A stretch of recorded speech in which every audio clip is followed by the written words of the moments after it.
인사하겠습니다. 잘 오셨습니다. 성령 충만하시고 승리하십시오. 다윗에 의해서 이스라엘이 통일이 되어졌고, 통일 이스라엘이 되어졌고, 그 기간이 이제 80여 년 정도가 지났습니다. 그리고 80여 년 만에 이 통일 이스라엘이 북이스라엘과 남유다로 이렇게 쪼개지게 되어집니다. 그리고 이 11장과 12장에 걸쳐서 어떻게 이 통일 이스라엘이 깨어지게 되는지를 자세하게 설명을 하고 있습니다. 그래서 그 설명을 따라가면서 여러분에게 내용을 먼저 좀 말씀을 드려야 될 것 같아요. 그러니까 솔로몬이 죽었습니다. 그리고 그의 아들 르호보암이 왕위에 즉위를 하자 북쪽에 있는 10개의 지파가 예루살렘에 있는 르호보암에게 전가를 보냈습니다. 세겜으로 좀 오십시오. 당신에게 좀 할 얘기가 있습니다. 라고 하니까 이제 르호보암이 예루살렘에서 세겜이라고 하는 동네로 이제 가게 됐어요. 갔더니 거기에 10지파하고 그 10지파의 대표로 누가 와 있냐면 여로보암이 와 있었습니다. 그래서 그 여로보암의 입을 통하여서 르호보암에게 10개의 지파의 요구사항을 이야기를 하는 거예요. 뭐라고 이야기하냐면 당신 아버지 솔로몬이 우리에게 너무 심하게 했습니다. 너무 세금을 많이 매기고 우리의 등골을 휘게 만들었으니까 이 상태로는 더 이상은 못 살겠습니다. 고로 이제 그 아버지가 솔로몬이 무겁게 우리에게 지어오는 세금을 좀 깎아주십시오. 깎아주시면 계속해서 왕을 섬겨갈 것이고 아니면은 라고 이제 끝난 거예요. 그러자 르호보암이 아주 기분이 나빴어요. 아니 세금을 깎아주면은 섬기고 안 깎아주면 어떻게 하겠다는 거예요. 반란을 해서 나라를 쪼개겠다 그러니까 일단 너무 화가 나지만 알았다. 나한테 3일간만 좀 시간을 달라라고 부탁을 하고 그리고 이제 와가지고 신하들을 불렀습니다. 그리고 신하들하고 이제 대책회의를 열은 거예요.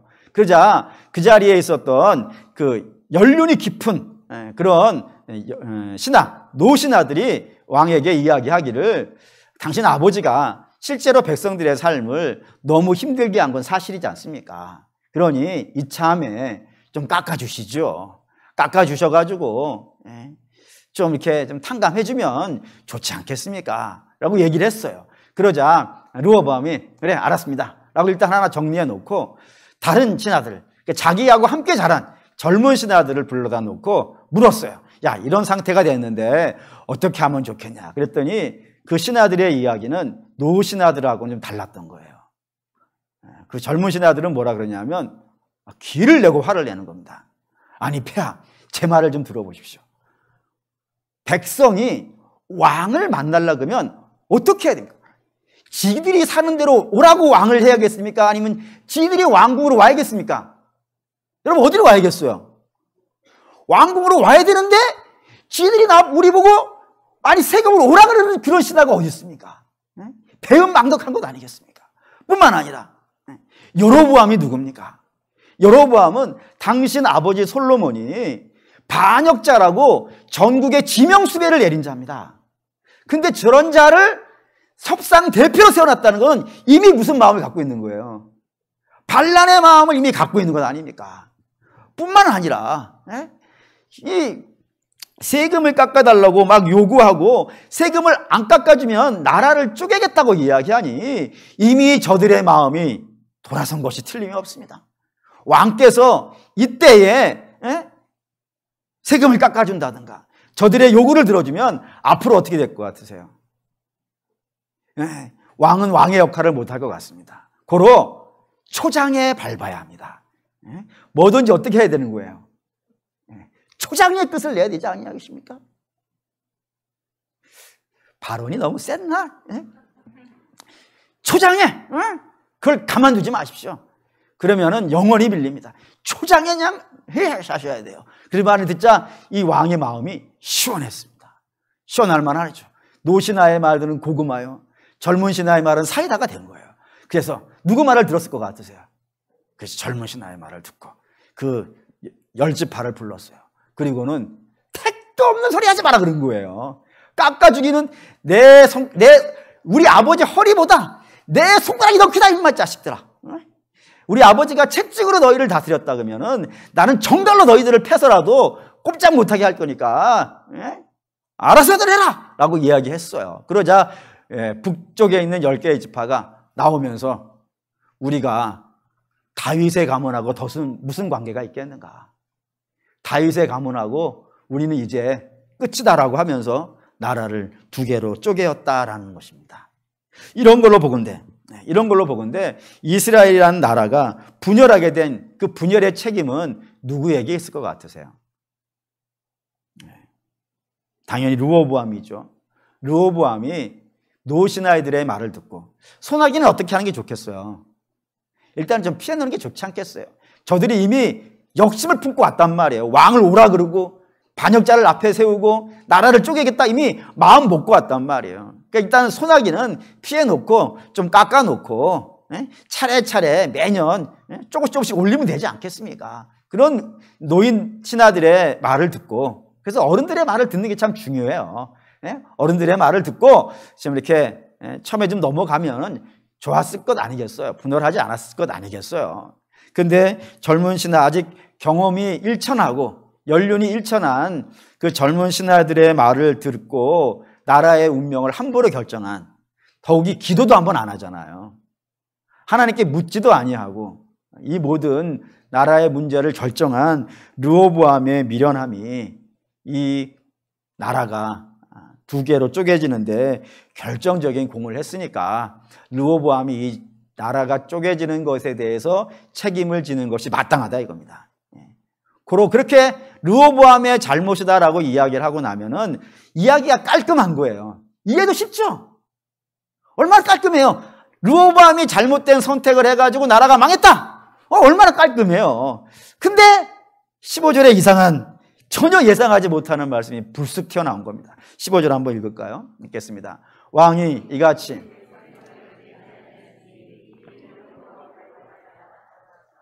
여호와께서 전에 실로 사람 아히야로 느밧의 아들 여로보암에게 하신 말씀을 이루게 하심이라. 느닷없이 뭐가 튀어나왔냐면 르호보암이 그렇게 어리석은 결정을 한 것이요, 하나님 때문이다라는 거예요. 갑자기 이제 우리가 헷갈리기 시작하는 겁니다. 분명히 르호보암의 잘못인데 르호보암이 잘못하게 된 것이 하나님의 뜻이었다라고 이렇게 얘기를 해버린 거예요. 그것도 이제 이게 어디에 나오냐면 열왕기상 11장 9절에서 13절을 보시면은 이 솔로몬에 대해 하나님 나타나신 이야기가 나와요. 거기 뭐라고 나오냐면은 솔로몬이 나쁜 짓만 골라서 하는 거예요. 원래 하나님이 모세에게 이스라엘의 왕들은 금은을 많이 두지 말며 말과 마차를 많이 두지 말며 그리고 또 처첩을 많이 두지 말라 이렇게 말씀하셨는데도 불구하고 솔로몬은 이 3가지를 다 어떻게 했다고요? 다 어겨버렸다고요. 은을 돌차고 다닐 정도로 많은 금은을 백성들을 고열을 빨아가면서도 만들어냈고, 그 말을 얻기 위해서 애굽에 가가지고 4만 마리나 말을 구해오기도 하고, 그리고 처첩도 1000명이나 뒀다고요. 그래서 그 처첩으로 말미암아서 뭐까지 하게 된 거예요? 우상 숭배까지 하게 된 거예요. 그러니 하나님께서 기가 차가지고 말씀하시기를, 야, 내가 이미 2번이나 너에게 나타났었지 않냐. 2번이나 너에게 가가지고 이러면 안 된다라고 수도 없이 얘기했다 이거예요. 그런데도 불구하고 네가 안 들어서 3번째 나타나신 거예요. 3번째 나타나서 제발 좀 그러지 말라 라고 이야기하시면서 뭐라 그러시냐면, 네가 계속 그렇게 고집 부리면은 내가 이 나라를 쪼개서 다른 신하에게 줘버리겠다라고 말씀하셨다 이거예요. 근데 그럼에도 불구하고 솔로몬이 그 말을 들었다고요? 안 들었다고요? 안 들었다고요. 그래서 하나님이 그 경고하셨던 말씀을 오늘 이 르호보암 시대에 이루었다라는 겁니다. 그게 여러분과 함께 읽었던 이야기예요. 그리고 여기 이제 우리가 복잡해지게 된 겁니다. 고민이 들어가게 된 거예요. 분명히 이스라엘이 분열하게 된 것은 우리 눈으로 봤을 때는 누구 때문이에요? 르호보암 때문이에요. 르호보암의 잘못된 선택이 나라를 쪼개지게 한 것이었는데, 성경을 보니까 그것은 하나님의 주권이었다라고 얘기하는 거예요. 하나님이 그렇게 하시겠다라고 하신 결과로 이렇게 됐다는 겁니다. 그래서 이제 우리 고민이 들어가는 거예요. 이스라엘 쪼개진 게 하나님의 주권의 문제인가, 아니면 르호보암의 잘못된 선택, 인간의 잘못된 선택 때문인가 하는 거예요. 어디 쪽에 문제가 있을 것 같으세요? 이게 이제 굉장히 복잡해집니다. 만약에 하나님의 주권으로서 나라가 쪼개졌다 그러면 책임은 누가 져야 되는 거예요? 하나님이 져야죠. 하나님이 쪼개 쓴 거니까. 그러면 인간 르호보암은 뭐가 되겠어요? 그 하나님이 그렇게 쪼갠 것에 대한 피해자가 될 겁니다. 억울한 피해자가 될 거예요. 그리고 그렇게 르호보암이 피해자가 됐으니까 하나님은 반대로 어떤 분이 되시냐면 자기가 만족이 안 되면, 당신이 만족이 안 되면 당신의 피조물에게 무자비하고 막대하는 무서운 신이 되는 거예요. 근데 그런 신화를 가지고 있는, 그런 이야기를 가지고 있는 종교가 있습니다. 그게 이제 그리스 로마 신화라든가 무속 신앙이 그래요. 그러니까 이런 신화들은 인간에 대한 감정이 없어요. 그냥 자기 마음에 들지 않으면요, 제사 똑바로 안 지내면요, 무당이 뭐라고 한 걸 안 지키면, 부적 안 들고 다니면요, 가차 없죠. 그냥 팔자소관이라 해가지고 막 가차 없이 쳐버리는 그런 종교가 이쪽에 들어가는 것이고, 반면에 이게 인간의 선택의 잘못에 의해서 나라가 쪼개진 것이라 그러면은 신은 필요가 없어집니다. 신이 있어야 될 이유가 없어요. 왜죠? 복과 화가 다 어디서 결정이 되니까? 내가 결정하는 거에 의해서. 내가 잘 결정을 하면은 복을 받는 것이고, 내가 잘못 결정을 하면요, 벌을 받는 거예요. 자기에게 걸려있는 것이 신에게 걸려있는 게 아니에요. 그래서 이런 것에 대한 개념을 갖고 있는 종교가 있으니 그게 바로 불교입니다.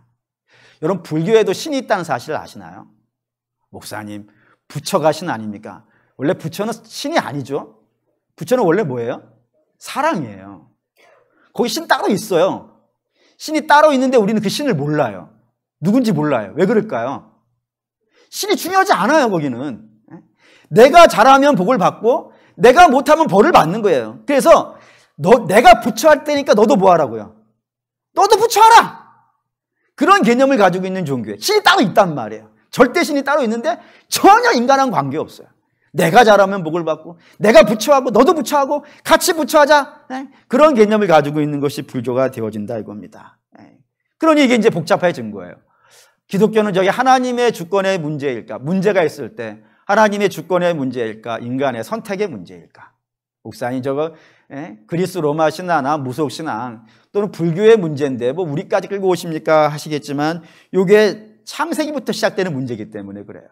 가장 유명한 논쟁이 하나가 있죠. 그게 바로 이제 선악과 논쟁입니다. 선악과를 여기다 집어넣으면 이제 문제가 되는 거예요. 선악과가 있는 것이 하나님의 주권의 문제라 그런다면은 책임은 누가 져야 되는 거예요?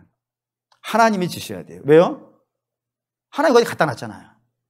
하나님 안 갖다 놨으면 문제 안 생길 거 아니겠어요? 근데 하나님이 갖다 놓으셨을 뿐만 아니라 그걸 먹으려고 그럴 때 하나님이 짜자잔 나타나셔가지고 무가지를 확 조아려 버렸다. 어떻게 됐겠어요? 안 먹었겠지. 그러니까 하나님이 안 해줬다 이거예요. 그러니까 하나님 문제가 되는 거예요. 하나님 주권이라 그러면. 반면에 인간의 선택의 문제로 선악과가 발생이 되어졌다 그러면요, 하나님 필요 없다니까요. 하나님 있어야 될, 사람이 그 죄를 빠지는데 아무것도 하지 않는 신, 그런 신이 뭐 의미가 있고 우리에게 필요하겠어요. 그러면 하나님이라는 분은 이제 필요가 없어진다 이겁니다. 그럼 이제 복잡해졌죠. 선악과의 문제는 하나님의 주권의 문제인가? 아니면 사람의 선택의 문제인가? 뭘까요? 우리 기독교의 입장은.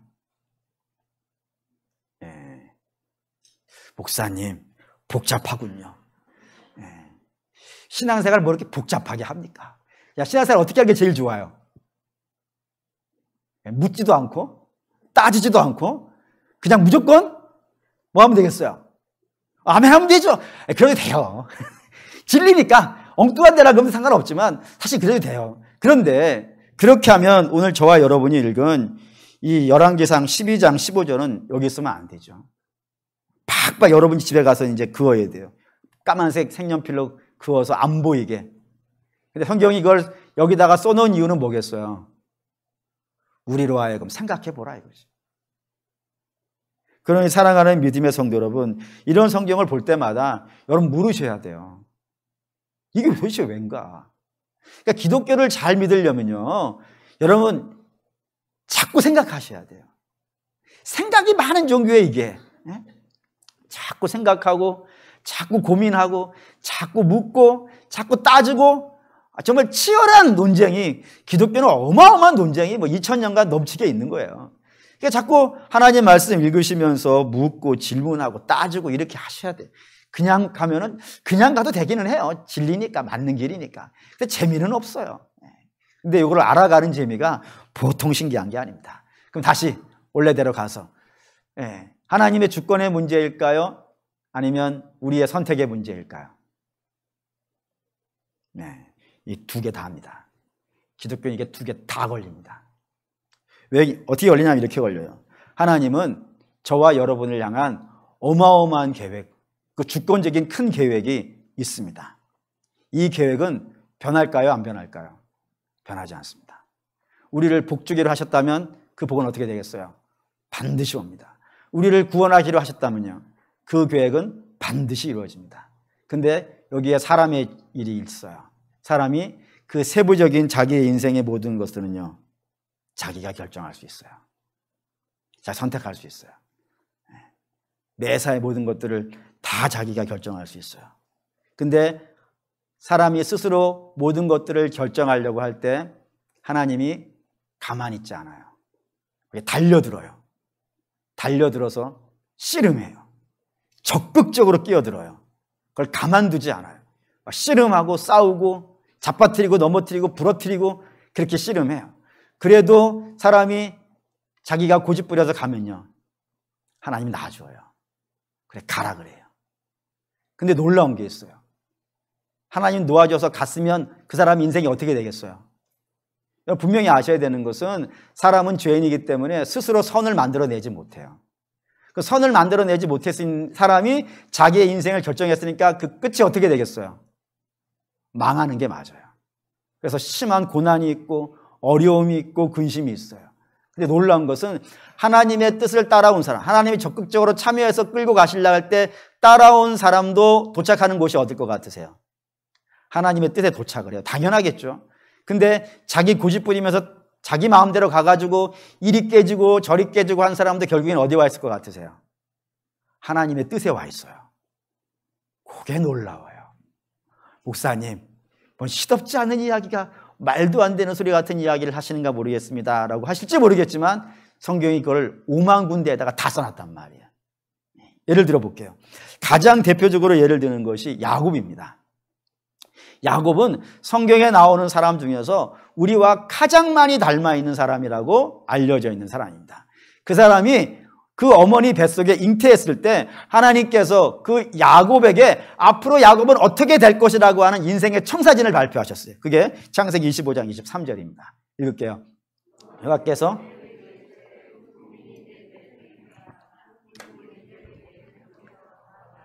이 족속이 저 족속보다 강하겠고 큰 자가 어린 자를 섬기리라 하셨더라. 여기 하나님 밝히신 야곱의 인생의 청사진이에요. 뭐라 그러셨냐면 하나님께서 작은 자가 누구예요? 야곱이에요. 자, 야곱을 어떻게 하시겠다고요? 큰 자로 만드시겠다고요. 다시 말하면 이삭의 기업을 누가 이어갈 거라고요? 아브라함에서부터 시작된 믿음의 기업이에요. 그 아브라함에서부터 시작된 믿음의 기업을 누구에게 의해서 이끌어가게 하시겠다고요? 야곱을 통해서 이끌어가게 하시겠다고요. 이거 변할까요? 안 변할까요? 절대로 안 변하는 계획이에요. 무슨 일이 났어도 이 계획이 변하지 않아요. 야곱을 통해 가서 이루어질 거예요. 근데 이 야곱이 중간에 엉뚱한 일들을 막 쏟아내기 시작했어요. 대표적인 일은 이런 거예요. 자기 형을 팥죽 한 그릇으로 속였어요. 뿐만 아니라 형만 속인 게 아니라 누구도 속여요? 아버지도 속여요. 양탈 뒤집어 쓰고 가가지고 이삭이 에서에게 주려고 했던 축복권을 자기가 강탈해 오기도 해요. 그러자 에서가 어떻게 되죠? 열을 받아요. 어마어마하게 열을 받아요. 그래가지고 동생 야곱을 죽이겠다고 날뛰니까 그 어머니 리브가가 그 야곱을 도망가게 만들어요. 기름 한 병 줘가지고 가나안을 떠나라 라고 도망가게 해요.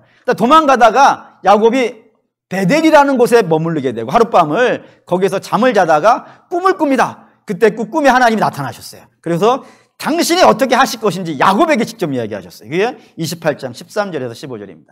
읽을게요.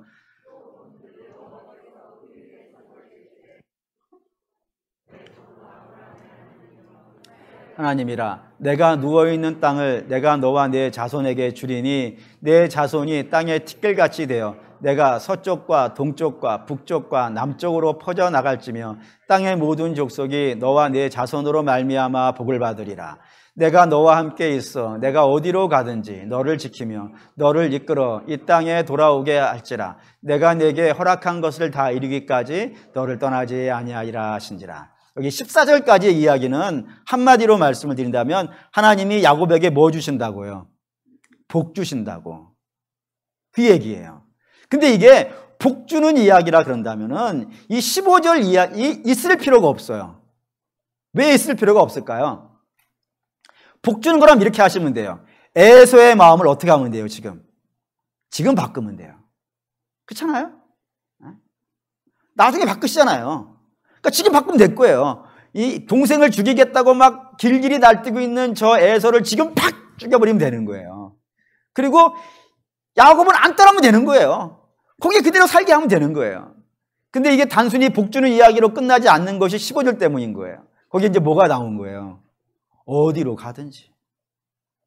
어디로 간다는 건 방향이 정해져 있는 거예요? 안 정해져 있는 거예요? 안 정해져 있어요. 그러니까 야곱이 지금 자기 고집으로 사고 쳐가지고 떠나는 거라고요. 그때 하나님 그러시는 거예요. 너 가고 싶냐? 그럼 가라. 여기 있어도 되는 거 아니겠어요? 하나님 믿고 여기 있어도 되잖아요. 근데 가고 싶어? 그럼 가. 그거 하고 싶어? 그럼 해. 하지 않았으면 좋겠어. 떠나지 않았으면 좋겠고 가지 않았으면 좋겠고 하지 않았으면 좋겠어. 그런데 그렇게 하고 싶어? 그거 안 하면 못 견디겠어? 그거 아니면 죽겠어? 그럼 가. 어디든지 네가 가고 싶은 대로 가. 하고 싶으면 이거 있어 해. 그런데 조건이 하나 붙은 거예요. 그 조건이 뭐예요? 내가 따라갈 거야. 내가 가까이 너하고 함께 갈 거야. 함께 가서 너하고 씨름할 거야. 내가 너 포기하지 않고 결국에는 너를 어떻게 할 거라고요? 결국엔 너를 다시 잡아서 이 땅에 세워가지고 내가 너에게 주기로 한 복을요 주겠다 이거예요. 그래서 그 방법 하나님이 어떻게 그걸 해가시는지 어떻게 해가시는지를 가장 잘 보여주는 예가 창세기 32장입니다 32장 24절에서 28절 읽을게요. 야곱은 홀로 남았더니 어떤 사람이 날이 새도록 야곱과 씨름하다가 자기가 야곱을 이기지 못함을 보고 그가 야곱의 허벅지 관절을 치매 야곱의 허벅지 관절이 그 사람과 씨름할 때에 어긋났더라. 그가 이르되 날이 새려하니 나로 가게 하라. 야곱이 이르되 당신이 내게 축복하지 아니하면 가게 하지 아니하겠나이다. 그 사람이 그에게 이르되 내 이름이 무엇이냐? 그가 이르되 야곱이니이다. 그가 이르되 내 이름을 다시는 야곱이라 부를 것이 아니요 이스라엘이라 부를 것이니 이는 내가 하나님과 및 사람과 겨루어 이기었습니다 라고 되어 있어요. 이 말을 여러분 이제 야복강에서 일어난 일을 잘 아시는 내용이죠. 근데 이게 야복강에서 일어났으니까 야곱의 인생에 이게 딱 한 번이었을 것이다 라고 생각하지 마세요. 한 번이 아니라 늘 있었던 이야기예요. 늘 있었던 이야기인 것을 뭘로 아냐면은 하나님이 씨름을 하다가 날이 새니까 어떻게 한 거예요? 가버리시려고 그러는 거예요. 아니 끝을 보고 가셔야지. 끝을 안 보시고 가시나요? 왜 끝을 안 보고 가실까요? 야곱이라는 사람의 인생이 그래 왔거든요. 자기가 한번 고집 부리면 누구도 못 꺾는 거예요. 여러분 우리도 그러죠? 우리도 한번 고집 부리면 하나님이 쉽게 꺾으시던가? 물론 제가 이게 쫙 한번 스캔을 해보니까 여러분들은 하나님의 앞에 고집 부리지 않는 분 같은데 저만 해도 하나님도 저를 잘 못 꺾으셨어요. 야곱 뭐 굉장했겠죠. 그래서 야곱은 그 뒤에 살아가는 인생이 이랬어요. 가서 가나안 떠나요. 가나안 떠나서 하란에 가가지고 거기서 부인 4명을 얻어요. 근데 부인 4명을 얻는 것이 다 뭐예요? 지가 하고 싶은 대로 하고 있는 거예요. 그래가지고 어떤 일을 만나죠? 엄청 고생해요. 안 그렇겠습니까? 부인 하나 있는 것도 힘들잖아요. 잘못했어요. 얼마나 힘들겠어요. 뿐만 아니라 삼촌하고 야곱하고 서로 누가 더 잘 속이나 내기도 하잖아요. 삼촌은 딸 둘 가지고 야곱을 14년간 월급을 안 주고 시켜먹게 되니까요. 정말 고단수예요, 이 사람. 라반은. 뿐만 아니라 그것뿐이 아니라 하여튼 별 방법을 다 동원해가지고 이 야곱에게 어마어마하게 수탈에 갔던 사람이 삼촌 라반이에요. 근데 야곱도 만만치 않아요. 야곱은 그 나무 껍질을 벗겨놓고 거기에 양 데리고 가고 쓸데없는 짓 하긴 하는데 하여튼 자기 나름대로는 기가 막힌 방법을 동원해가지고 삼촌 재산을 다 뺏어요. 그러니까 서로 속이는 거야. 서로 속여가지고 누가 이긴 거예요? 야곱이 이겼어요. 그러니까 삼촌이 열받아가지고 야곱 죽이겠다 그러는 거예요. 그 도망쳐 나온 거예요. 그래서 또 거기서도. 야곱은 늘 지 맘대로 하다가 고생만 하는 거예요. 그러다가 갈 데가 없으니까 아버지 집으로 가자 해가지고 돌아오는데 야복강쯤 왔을 때 소식이 하나 온 거예요. 무슨 소식이에요?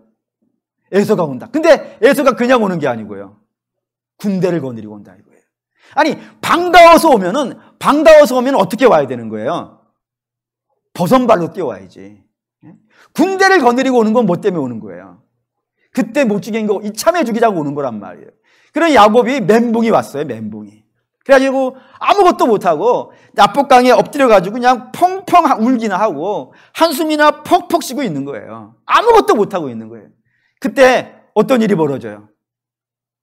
하나님이 느닷없이 그에게 달라붙는 거예요. 야곱이 하나님 부른 게 아니라니까요. 야곱이 하나님 붙잡은 게 아니라 하나님이 그에게 뛰어들었단 말이에요. 뛰어들어가지고 그를 붙잡고 씨름하기 시작하는 거예요. 이게 늘 있는 이야기예요. 늘. 매 순간마다 매 일마다 하나님이 야곱과 늘 씨름해 왔단 말이에요. 근데 이때도 와서 씨름 붙었는데 야곱이 자기 고집 꺾더라 안 꺾더라? 안 꺾더라 이거예요. 그래서 하나님이 그래? 이번에도 네 고집대로 하고 싶어? 그러면 해 그런 거예요. 근데 그래서 놓고 갈라 그러니까 이번에는 좀 달랐어요. 야곱이 어떻게 한 거예요? 하나님 붙잡았어요. 하나님 이번에는 내 마음대로 안 되겠습니다. 아무리 생각해보고 아무리 고민해봐도 이번에는 내 방법대로 안 되겠습니다. 하나님께서 좀 해결해 주십시오 라고 하면서 붙잡은 거예요. 그래서 하나님 물으시는 거예요. 네 이름 뭐냐? 야곱이 뭐라 그랬다고요? 야곱입니다 라고 하죠. 야곱의 뜻이 뭐예요? 약탈자, 강도, 사기꾼, 도적 이런 이름이에요. 여러분 그건 약탈자, 도적, 강도, 사기꾼 이런 사람들은 공통점이 있어요. 그 공통점은 나의 만족을 누구에게서 가져오는 거예요? 다른 사람 걸 빼앗아서 가져오는 사람이에요. 그게 야곱의 인생이에요. 이것만 해온 사람이에요. 평생을 이것만 해온 사람이에요. 근데 이 야복강에서만큼은 달랐던 것이 뭐가 달랐냐면 자기 걸로는 안 될 것 같으니까 이제 어떻게 한 거예요? 하나님 붙잡은 거예요. 하나님이 좀 해주세요. 그래서 하나님이 그러시는 거예요. 그래 맞다. 야곱아 네가 왜 고생했는 줄 알아? 네 고집대로 남의 것 뺏으며 살라 그랬으니까 네가 고생을 한 거야. 너를 채워줄 수 있는 건 남이 아니야. 네가 남의 것 아무리 뺏어온들 너의 만족이 됐냐? 너의 경우는 다 뭐뿐이에요. 환도표 치시는 걸 보면 알잖아요. 그에게 온 것은 자기 고집대로 살아간 결과가 환난과 어려움과 눈물과 공포고 괴로움이고 떠나는 거였단 말이에요. 너 남에게 찾지 마. 너는 남에게 찾는 인생이 되면 안 되고 누구에게 찾는 인생이 되라고요? 나에게 찾는 인생이 되라. 그래서 이스라엘이에요. 그게 잘했다. 네가 하나님과 겨루 이겼다는 건 너 그거 참 잘했다라는 표현이에요. 너 참 그거 잘했다. 그래 앞으로도 어떻게 하라고요? 남의 것 빼앗는 인생 되지 말고 내게 달라고 하는 인생 되라 라고 하는 것으로 이 이야기를 마무리한다 이겁니다. 그래서 하나님이 야곱이었던 인생, 하나님의 뜻하고는 관계없이 남의 것 빼앗는 인생을 매일 가서 씨름하신 거예요. 매일 가서 씨름해가지고 평생을 말 안 듣었는데 맨날 지 고집으로 하나님 꺾었는데 이제는요 하나님 고집 앞에 자기가 꺾이는 인생이 된 거예요. 여기가. 그래서 야곱이 뭘로 변하는 거예요? 지금 이스라엘로 변했다라는 거예요. 이 이야기가 쓰여져 있는 것이 야곱의 이야기라 이겁니다. 근데 왜 이 이야기를 여러분들에게 하냐면은 하나님이 왜 이러시냐 이거예요.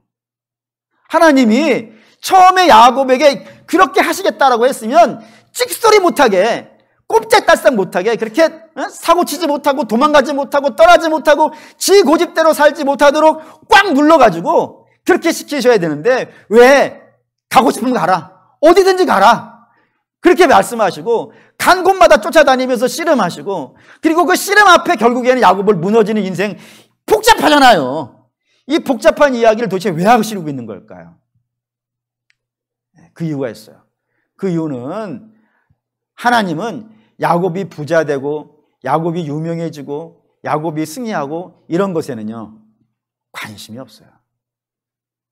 하나님이 관심 있는 건 딱 하나예요. 그게 뭐냐면 야곱하고 하나님하고 뭐 하고 싶어서 그럴까요?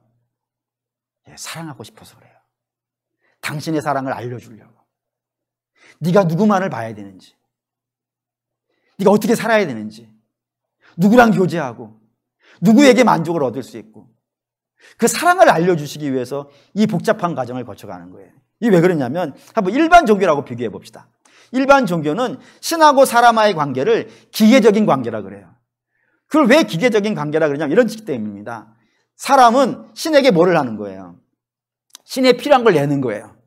제사를 지내든지 뭘 하는 거예요. 기와를 얹든지 재산을 내든지 구슬을 하든지 신이 원하는 걸 하는 거예요. 그러면 신은 그거를 보고 그거에 무게를 달아가지고 100만 원짜리를 줬으면 100만 원짜리 복을 주는 것이고 200만 원짜리를 줬으면 200만 원짜리 복을 주는 것이고, 이게 기계적으로 교환되는 거예요. 균등하게 교환되는 거예요. 그래서 일반 종교에서 신과 사람의 관계는 남남의 관계예요. 남남인데 뭐 때문에 만나고 있는 거예요? 이익 때문에 만나고 있는 거예요. 서로의 이익에 맞춰서 서로 만나고 있는 거예요. 그래서 이익이 끝나면요, 헤어지는 거지. 신은 산에 있고 우리는 밑에 있고. 그런 관계예요, 일반 종교에서는. 근데 기독교에서는 하나님이 그런 관계로 있기 싫은 거예요. 그래서 어떻게 하세요? 이리 들어오시는 거예요, 하늘에서. 그래서 교회는 우리가 사는 데 있어요. 우리 주님도 하늘에서 이 땅에 들어오시는 거예요. 들어와서 뭐 하시려고요? 서로 그렇게 막 돈 주고 받고 그런 관계가 아니라 서로 살을 비비고 서로 마음을 나누고 서로 교제하고 서로 사랑하고 그런 인격적인 관계를 만들고 싶다 이겁니다. 인격적인 관계.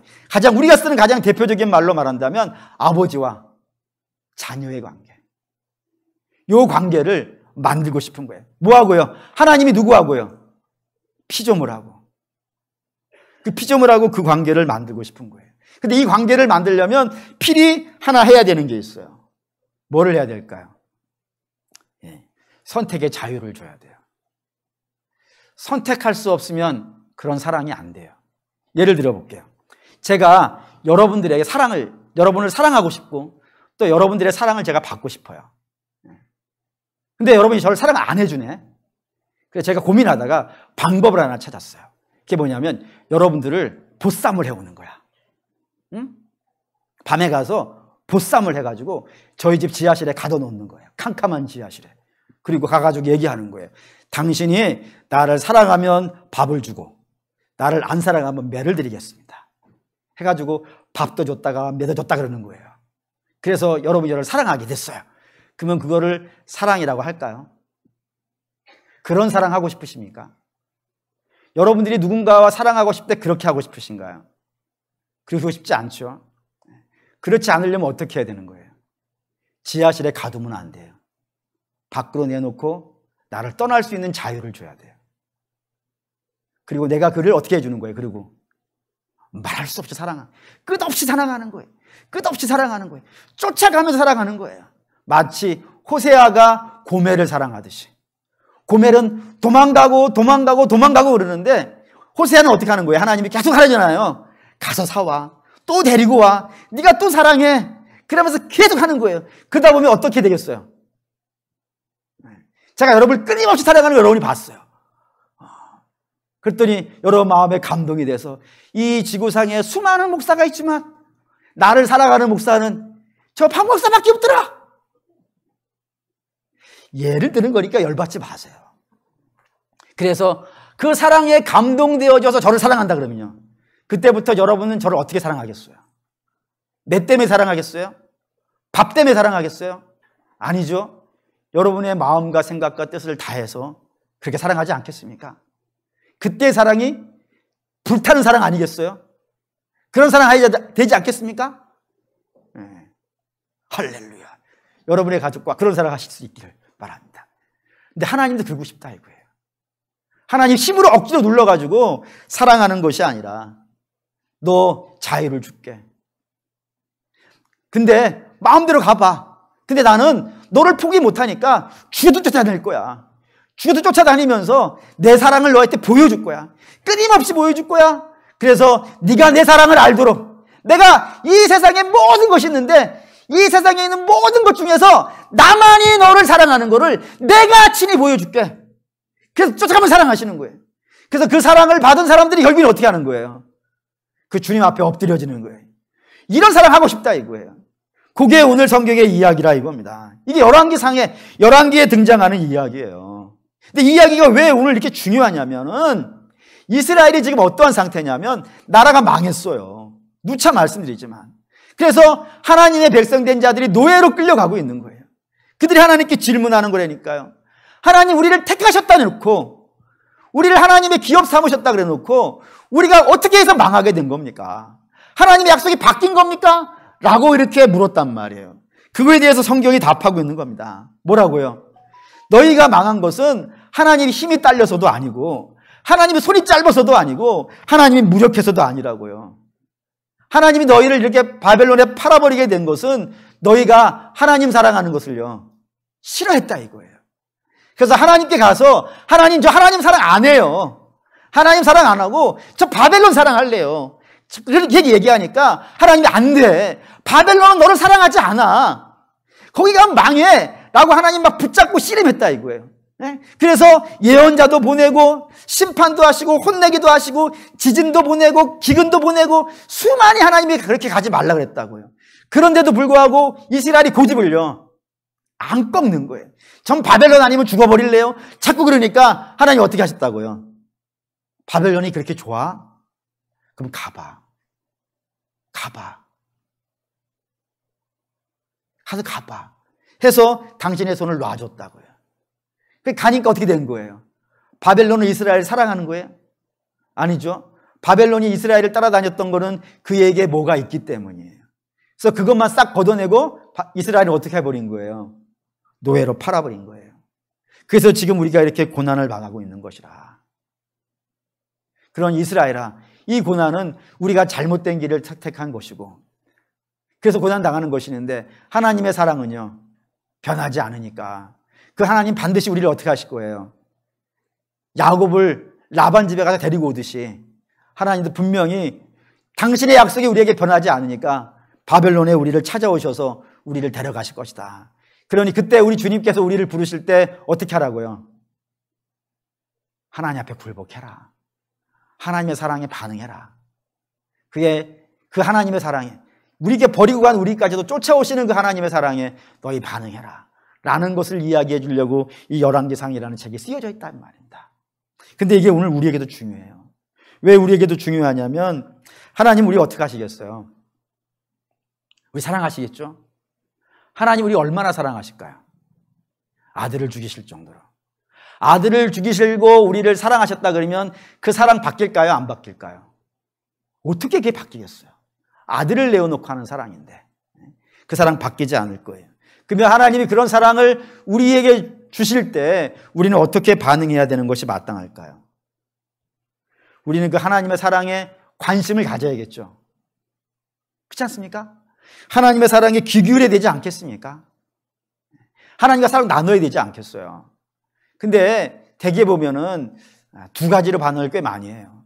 하나는 뭐냐면 하나님이 그렇게 사랑한다라고 수도 없이 얘기하는데 무반응으로 나는 관심 없어. 하나님 나를 사랑하든 말든 나는 관심 없어. 그런 반응이 꽤 많아요.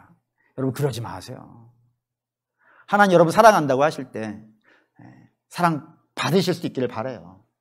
근데 또 하나가 좀 더 심각한 문제라고 생각하는데 하나님이 자꾸 사랑한다라고 하는데 우리가 사랑으로 반응을 해야 되는 것이 마땅한데도 불구하고 사랑이 아니라 엉뚱한 걸로 반응하시는 분들이 꽤 많아요. 그 엉뚱한 게 뭐냐면은 뭘 갖다가 드리는 거예요.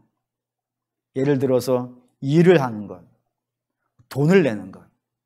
그런 걸로 하나님의 사랑을 그게 하나님의 사랑에 내가 보답하는 길이라 생각하는 분들이 의외로 좀 많이 있어요. 근데 여러분 이게 어리석다는 거 아시겠죠? 뭘 보면 어리석냐고 아냐면 이 아빠들이 종종 실수하는 것들이 있어요. 아빠들이 자녀들이 말을 안 듣잖아요. 그러면 이제 하루는 불러요. 불러가지고 뭐라고 얘기하냐면은 야, 내가 너를 얼마나 사랑하는데 내가 너를 너무너무 사랑해서 새벽부터 밤 12시까지 일해. 그래서 그거 벌어다가 너 입히고 먹이고 학교 가르치고 학원 보내고 다 그러는 게 다 너 사랑해서 그러는 거야. 그럼 애들이 뭐라 그래요? 아빠 내가 필요한 거는 돈이 아니고 나하고 이야기해 줄 아빠야. 나랑 놀아줄 아빠고 내 이야기 들어줄 아빠고 나와 함께 있어줄 아빠고 나하고 사랑하고 입 맞추고 뺨 비빌 아빠가 더 필요해. 라는 얘기 들어보셨죠? 근데 그게 하나님도 그러지 않을까요? 하나님이 우리한테 아들아, 딸아, 내가 너 사랑해. 내가 너 얼마나 사랑하냐면 내 아들도 죽였어. 근데 그 아들 죽인 게 너희한테 돈 몇 푼 받아내려고 그런 거겠어? 너 일 시켜 먹기 위해서 내 아들 죽였겠어? 일도 중요하고 돈도 중요하지만 내게 정말 중요한 건 너야, 너. 난 너하고 이야기하고 싶고 너하고 사랑하고 싶고 난 널 포기할 수가 없어. 네가 어디를 가든지 나는 따라갈 것이고 너를 붙잡고 씨름할 것이고 말 안 들으면 때릴 거야. 넌 바벨론을 팔아버리기도 할 거야. 내 사랑이 나타날 수만 있다면 바벨론은 너를 사랑하지 않아. 세상은 너를 사랑하지 않아. 근데 네가 좋다면 가! 하지만 난 따라가서 그게 사랑이 아니고 내가 사랑이라는 것을 내가 증명할 거야. 라고 하시는 것 아니겠어요? 근데 왜 우리는 그런 사랑의 소리에 듣지를 못할까요? 그게 안타까운, 하나님의 울부짖음인데. 여러분, 아담이 왜 신라고 난 거예요? 하나님이 나를 사랑한다는 걸 믿지를 못해서 그래요. 저것도 안 주시는, 선악과도 안 주시는 하나님은 나를 사랑하는 분이 아니야. 하나님의 사랑에 의심해서 그의 에덴이 무너지는 거예요. 여러분, 저와 여러분들은 하나님이 아담에게는 에덴을 주셨지만 우리에게는 뭐를 주신 거예요? 아들을 주신 거라니까요. 그러고 사랑하자는 거예요. 그러면 여러분, 우리가 제일 관심 가져야 되는 것은 주님의 사랑을 받으실 수 있기를 바라고, 주님이 나를 사랑하는 것처럼 여러분도, 저와 여러분도 하나님 사랑할 줄 알았으면 좋겠어요. 그래서 하나님과 우리가 사랑하면요, 여러분, 뭐가 되고 안 되는 건 중요한 게 아니라니까요. 하나님 우리를 부자가 될 수도 있고 다윗처럼 왕이 될 수도 있게 할 수도 있고 또 예레미야처럼 좀 어려운 형편에 살아갈 수도 있어요. 그거 하나도 중요한 게 아니에요. 왜냐하면 이 땅은 100년밖에 안 돼요. 우리는 영생을 살아야 돼요. 어디서요? 천국에서. 천국에서 영생을 살 거를 믿으시길 바랍니다. 근데 하나님 거기 누구 데리고 가기를 원하세요? 하나님 여기서 뭐 하시길 원하는 거예요? 아담처럼 의심하지 않고 뭐 하나 안 줬다고 하나님 사람 의심하는 그런 사람 말고 하나님만 사랑하는 사람, 여기서 그거 만드시고 싶은 거예요. 그래서 가겠다 그러면 가게도 하시고 쫓아가서 다시 잡아오시고 그거 수도 없이 하면서 이 세상에 누구만 날 사랑한다는 걸요, 하나님만 날 사랑한다는 걸 여기서 알게 하시고, 그래서 그 사랑이 깊어지게 하신 다음에 어디로 데려가시려고요? 천국으로. 그래서 영원히 거기서 영원토록 하나님과 사랑하는 그런 사이 만드시려고 이 모든 일을 진행하고 계시더라 이겁니다. 그 사랑하는 여러분, 하나님의 약속은 변하지 않습니다. 근데 그 사이에 우리는 선택할 수 있어요. 선택할 수 있어요. 그때 여러분, 세상과 이 땅에 있는 거 택하지 마시고 우리 하나님 택하시길 바랍니다. 하나님만 저와 여러분을 사랑해요. 진짜예요.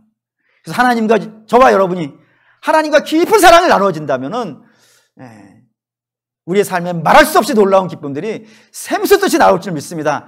그런 복을 누리시기를 주의 이름으로 축원합니다. 아멘. 결단하겠습니다.